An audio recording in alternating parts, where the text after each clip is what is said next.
Hi, and welcome to Friday Friends. I'm Amanda. And I'm Carly, and we're Next Chapter Home Team. 1, 2, 3, 4.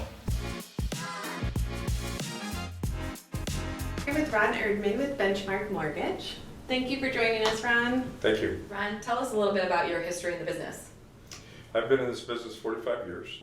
I started as a real estate agent, spent 5 years as an agent, and then after that moved in the lending side of the business, and I've been there ever since. And we're here today to talk about the steps of a loan.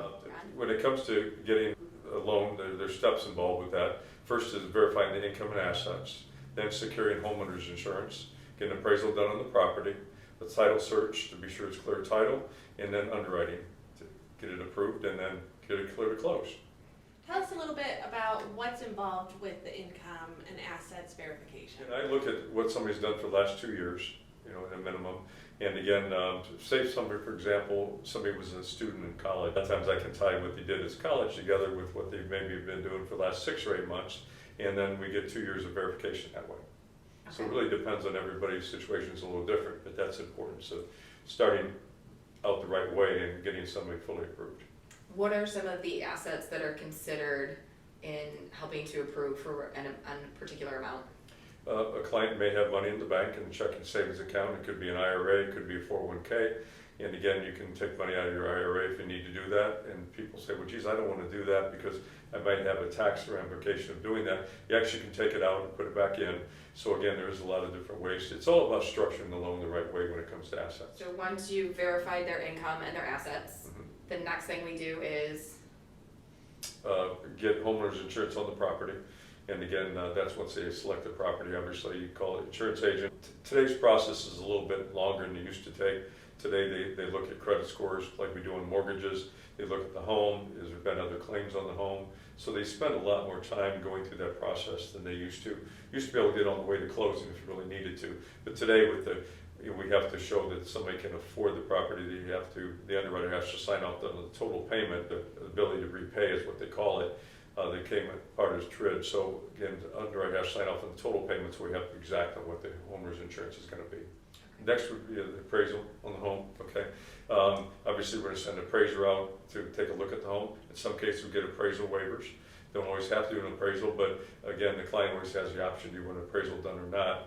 If we do, we get an appraisal waiver. So just because we're a waiver doesn't mean they can't get an appraisal. Okay, so if it is waived, they can still get one.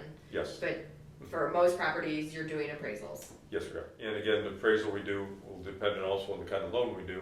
If it's a VA loan, then we use a VA appraiser to do it. Same with FHA, we use an FHA approved appraiser, and then conventional obviously would be the other appraisers. And then before we get to the closing, we're going to have the title company, a local title company, do a title search on the property, be sure there's no liens against the property that would be an issue with the new purchaser. And then once we have all this stuff together, send it into underwriting, and again, we get the final approval. If there's any conditions we need to clear, we get those conditions cleared, and then we go to closing.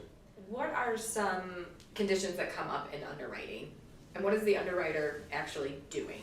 They take a look at everything that we put together in the loan file to be sure that everything is correct when it comes to the assets, the appraisal is acceptable, conditions that need to be cleared. Maybe somebody's got year-to-date earnings are a little low, and again, there's maybe a reason why. Maybe they were off work, maybe they were off for a period of time. And again, I generally will have explanations in the file already done on those. But again, sometimes the underwriter might want a little bit more explanation as to why they've earned less money this year than they did in past years. Okay. Good example, I have a client now who's coming from out of state, and she's doing the same type of job that here as she did there. She works for a hospital, but she was paid a lot more per hour where she's coming from on the West Coast than what she gets now. Now, it's lower year-to-date earnings, but there's a reason why the cost of living is higher out there than it is here, so it's a less hourly rate here. Makes sense.